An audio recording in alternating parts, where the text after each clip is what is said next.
ইদা জুলজিলাতিল আরদু জিলজালাহা ওয়া আখরাজাতিল আরদু আথকালাহা ওয়া ক্বালাল ইনসানু মা লাহা ইয়াউমা ইযিন তুহাদ্দিসু আখবারাহা বিআন্না রাব্বাকা আওহা লাহা। আল্লাহ বলেন, এবারে দেখতে পাইবে রে মাঠের জমিনের মধ্যে ভূমিকম্পন শুরু হয়েছে রে। এমন ভূমিকম্পন দুনিয়া সৃষ্টি লগ্ন থেকে নিয়া কোনোদিন হয় নাই। মাটি বড় বড় ফাটল দিবে, ওই ফাটল দিয়া মাটির নিচের সম্পদ সব উপরে আসতে থাকবে। আল্লাহ রসুল বলেন, ওই দিন মাটি মানুষের বাসায় মানুষের সঙ্গে কথা বলিবে। কি কথা হবে গো? এর ব্যাখ্যায় বিশ্ব নবী বলেন, ওই দিন মানুষ মাটিকে জিজ্ঞাসা করিব, এ মাটির মাটি, তোমার আবার কি হয়ে গেল রে? শহর সারিলাম, গ্রাম সারিলাম, নেতা নেত্রী সারিলাম, বিবি বাচ্চা সারিলাম, উঁচু উঁচু দালান গোটা সারিয়া তোমার মধ্যে আসিলাম রে মাটি, তুমি কেন কম্পমান? তুমি কেন ফাটিয়া যাইতেছ? তুমি কেন নিচের সম্পদ সব উপরে উঠাইতেছ? ওই দিন মাটি মানুষের বাসায় মানুষকে বলিবে, এ জালিম, তোর কি লজ্জা করে না? আমার সঙ্গে যে তুই কথা কস, আমি মাটির উপরে দাঁড়িয়ে তাইকা তুই কোন গুনাহ করেছিলি? তোর কি স্মরণ নাই? আমি মাটির উপরে ঘুমাইয়া কোন গুনাহ করেছিলি? তোর কি স্মরণ নাই? আমি মাটির উপরে বসিয়া কোন গুনাহ করেছিলি? তোর কি স্মরণ নাই? এ জালিম, আজ তোর ওই গুনাহগুলির জন্য আমি মাটি ফাটিয়া খান। আমার ভাইজান, এর কিছুক্ষণ পরে দেখতে পাবেন জগতে মানুষের মাথার উপরে যে পাখিগুলি ছিল, ওই পাখিগুলির মরণ হয়ে গেছে। এইবারে আল্লাহ আজরাইলকে আদেশ দিবেন, ও আজরাইল, তুমি তোমার কাজ জলদি করে চালাও। কিছুক্ষণের মধ্যে দেখবেন মানুষের মাথার উপরে যে পাখিগুলি ছিল, ওই পাখিগুলার মরণ হয়ে গেছে।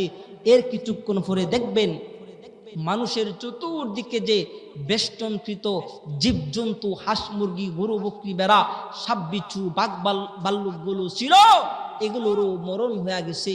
এর কিছুক্ষণ পরে দেখবেন সমস্ত জিন জাতির মরণ হয়ে গেছে।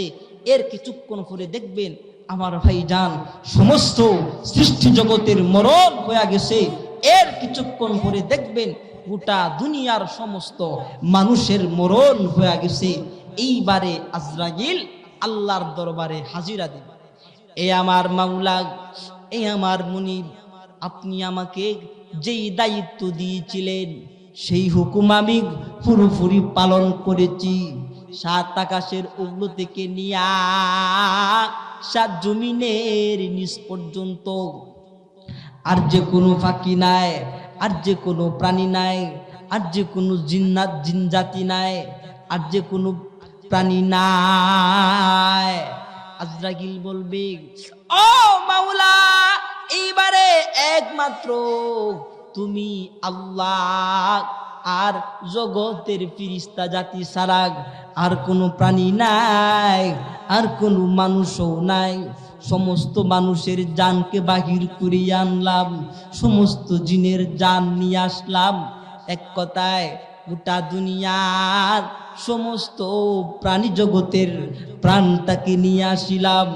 আল্লাহ বলবেন, এ মালাকুল মউত, এইবারে তোমার প্রতি আমি আল্লাহর নির্দেশ, তোমরা 4 জন বড় বড় ফেরেশতা ছাড়া ইসরাফিল, মিকাইল, জিব্রাইলকে বাদ দিয়া জগতের সমস্ত ফেরেশতার জানটাকে বাহির করিয়া আনো। আজরাইল আল্লাহর হুকুমের সঙ্গে সঙ্গে ইসরাফিল, মিকাইল, জিব্রাইলকে বাদ দিয়া জগতের সমস্ত ফেরেশতার জানটাকে বাহির করিয়া আল্লাহর দরবারে হাজিরা দিবে। এ মাওলা, এইবারে তোমার হুকুম মতো ইসরাফিল মিকাইল জিব্রাহিলকে সারিয়া, ইসরাফিল মিকাইল জিব্রাহিলকে বাদ দিয়া জগতের সমস্ত ফেরেশতার জানটাকে বাহির করিয়া আনলাম। ওগো আল্লাহ, একমাত্র তুমি আল্লাহ, আর চারজন বড় বড় ফেরেশতা ছাড়া জগতে আর কোনো প্রাণী নাই। এইবারে আল্লাহ বলবে, ওগো আজরাইল, এইবারে তোমার প্রতি আমি আল্লাহর নির্দেশ, তুমি ছাড়া বাকি তিনজন ফেরেশতা ইসরাফিল মিকাইল জিব্রাহিলের জানটাকে বাহির করিয়া লও। আমার ভাই জান আল্লাহর হুকুমের সঙ্গে সঙ্গে আজরাইল, ইসরাফিল মিকাইল জিব্রাহিলের জানটাকে বাহির করিয়া আল্লাহর দরবারে হাজিরা দিব। এ মাওলা, এইবারে তোমার হুকুম মতো সাত আকাশের উপর থেকে নিয়া সাত জমিনের নিচ পর্যন্ত আর যে কোনো প্রাণী নাই, আর যে কোনো জিন নাই, আর যে কোনো প্রাণী জগৎ নাই, ফেরেশতাও নাই, ইসরাফিল মিকাইল জিব্রাহিলও নাই, একমাত্র তুমি আল্লাহ আর আমি মালাকুল মউত ছাড়া জগতে আর কেউ নাই। আল্লাহ বলবেন, ও মালাকুল মউত, সমস্ত মানুষের জন্য তুমি হইছিলা মালাকুল মউত। আল্লাহ বলবেন, সমস্ত জিন জাতির জন্য তুমি হইছিলা মালাকুল মউত, সমস্ত প্রাণীর জন্য তুমি হইছিলা মালাকুল মউত, সমস্ত জিনের জন্য, সমস্ত ফেরেশতার জন্য, এমনকি সমস্ত মানবের জন্য তুমি হইছিলা মালাকুল মউত। এ মালাকুল মউত, এমনকি ইসরাফিল মিকাইল জিব্রাহিলের জন্যও তুমি হইছিলা মালাকুল মউত। এ মালাকুল মউত, এইবারে তোমার পালা আসিয়া গিয়াছে রে। তোমার জন্যে কে আজরাইল হইবে জানুনি রে? আমি আল্লাহ একটা আদেশ করে দিব, ওই আদেশটায় তোমার জন্যে আজরাইল হইয়া যাইব। এই বলতে বলতে আল্লাহ আদেশ করিবেন, মাউত, ইয়া মালাকুল মউত, এ মালাকুল মউত, তুমি মরিয়া যাও। আল্লাহর হুকুমের সঙ্গে সঙ্গে আজরাইলের মরণ হইয়া যাইব। আমার ভাইজান একবার পড়ুন সুবহানাল্লাহ, সুবহানাল্লাহ। আমার ভাইজান, আমরা সৌর জগতের কথা শুনলাম, সমস্ত সৃষ্টি জগতের কথা শুনলাম, ঠিক না বেঠিক? আমার ভাইজান, আল্লাহর ইসরাফিলের সিঙ্গার ফুলতে মানুষের কি হবে, পক্ষীকুলের কি হবে, জিন জাতির কি হবে, ফেরেশতা জাতির কি হবে, অন্যান্য প্রাণী, হাঁস মুরগি, গরু বকরি, বেড়া, সাপ বিচ্ছু, বাঘ ভাল্লুক, এই সমস্ত কিছুর কি হবে আমরা পয়েন্টে পয়েন্টে বুঝলাম। এক কথায় সৌরজগৎ বুঝলাম। এখন আসুন আমরা একটু পানির কথা শুনি। ইসরাফিলের সিঙ্গার ফুলতে পানির কি হবে, সুরমা, কুশিয়ারা, পদ্মার কি হবে, মেঘনার কি হবে, বুড়ি গঙ্গার কি হবে, আটলান্টিক মহাসাগর। আমার ভাইজান, এক কথায় সমস্ত সাগর, সমস্ত নদীর, সমস্ত পানির কি হবে আল্লাহ আরেক কানায়াতে বলে, ইদাস সামাউ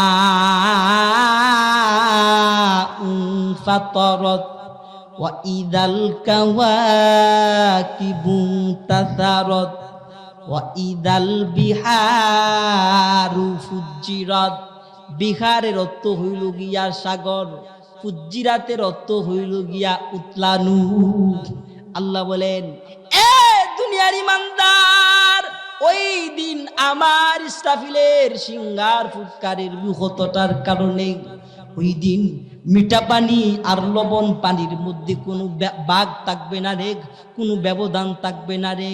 ওই দিন সাগরের পানি আর পাগারের পানির মধ্যে কোনো বাগ থাকবে না রে।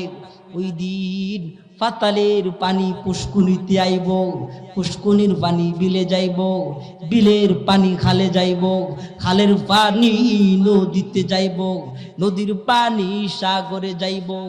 এইবারে সমস্ত পানি একত্রিত হইয়া আল্লাহ বলেন, ওয়া ইদাল বিহারু ফুজ্জিরাত, এবারে সমস্ত পানি উত্তানো শুরু হইব রে, এখানেই শেষ নাই। এইবারে আল্লাহ বলেন ইদাস সামাউ ফাতারাত ওয়া ইদাল কাওয়াকিবু তাসারাত ওয়া ইদাল বিহারু ফুজ্জিরাত। আল্লাহ বলেন এ দুনিয়ার ইমানদার, ওই দিন আমার ইসরাফিলের সিংহার ফুৎকারের মুহূর্তটার কারণে সমস্ত পানি একত্রিত হইব। একত্রিত হওয়ার পরে সমস্ত পানিকে আমি আল্লাহ আগুনে পরিণত করিব। এখানেই শেষ নয়, এই আগুন দিয়া আমি আল্লাহ হাসরের চতুর্দিকে বাউন্ডারি দান করিব।